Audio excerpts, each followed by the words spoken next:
Ce que les Palestiniens pensent vraiment du Hamas, une politologue américano-palestinienne a mené une étude juste avant l'attaque du 7 octobre. Pour plus d'informations sur ce sujet, retrouvez-nous après le générique.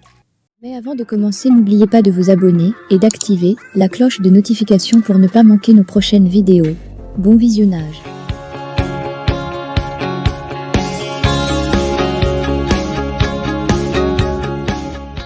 En bouclant juste avant l'attaque du Hamas du 7 octobre, un sondage d'opinion dans les territoires palestiniens, une politologue de Princeton aux États-Unis, a conclu que les populations estimaient subir à la fois l'occupation d'Israël et la dictature des mouvements palestiniens.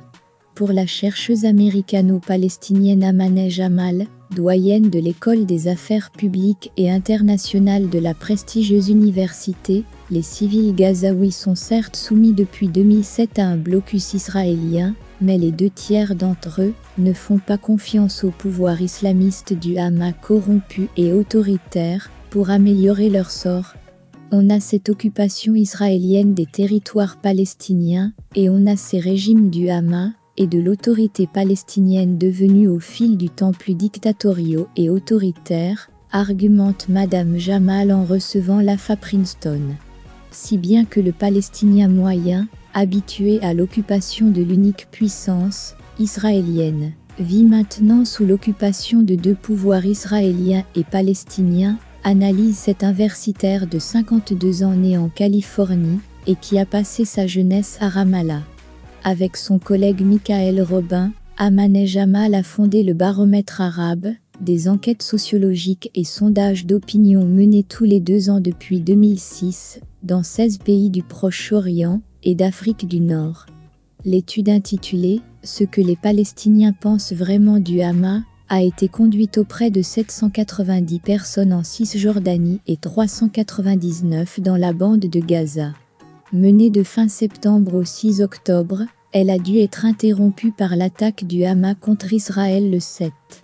Les résultats ont surpris ces spécialistes. Pas confiance dans le Hamas avant les attaques du 7 octobre, 67% des Palestiniens de Gaza n'avaient pas ou peu confiance dans le Hamas, a mis au jour Madame Jamal. Ce résultat devrait battre en brèche la thèse selon laquelle toute la bande de Gaza soutiendrait le Hamas, et que, par conséquent, toute la bande de Gaza devrait être tenue responsable des actes épouvantables perpétrés par le Hamas, un groupe terroriste selon Israël, les États-Unis et l'Union européenne. Madame Jamal et Monsieur Robin ont publié, il y a un mois, leurs conclusions inattendues, dans la revue scientifique Foreign Affairs, et la chercheuse les a commentées dans un podcast du New York Times. À Gaza, les enquêteurs se sont focalisés sur le blocus économique qu'Israël impose au territoire côtier depuis 2007. Qui tenez-vous pour responsable de vos problèmes économiques, ont interrogé les sondeurs. Nous pensions que le coupable numéro 1 serait Israël en raison du blocus. Mais la plupart des gens ont davantage cité la corruption du Hamas, s'étonne Madame Jamal. Ce que disent les habitants de Cisjordanie et de Gaza dans ce sondage, c'est que, pour couronner le tout, la corruption de leur gouvernement s'ajoute au blocus israélien, dénonce-t-elle en ciblant le président palestinien Mahmoud Abbas, élu en 2005, et qui ne recueillerait aujourd'hui que 9% d'opinion favorable. En outre, à Gaza avant le 7 octobre, 2/3 des personnes interrogées déclaraient n'avoir pas eu les moyens de nourrir leur famille au cours des 30 derniers jours, fait valoir l'universitaire. Preuve que la société gazaoui est économiquement démunie et en butte au pouvoir corrompu du Hamas. Alors qu'il n'y a pas eu d'élection depuis 2006, la majorité des Palestiniens de Gaza contestent l'autoritarisme du Hamas, insiste Amaneh Jamal. De fait, à la veille du 7 octobre, 60% disaient ne pas pouvoir exprimer librement et ouvertement leur opinion et 72% ne pas pouvoir manifester pacifiquement par peur de représailles.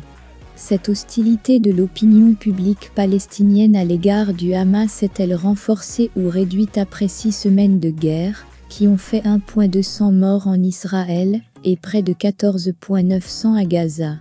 Madame Jamal et Monsieur Robin y avaient répondu en partie dans Foreign Affairs fin octobre. La souffrance endurée par les Palestiniens les a probablement radicalisés, ce qui pourrait saper à long terme la paix et la stabilité.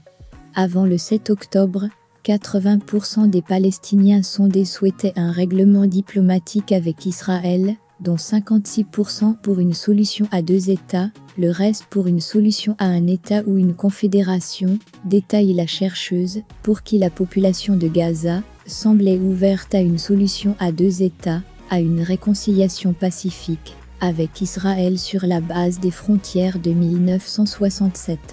Seuls les 20% restants penchaient pour la résistance armée,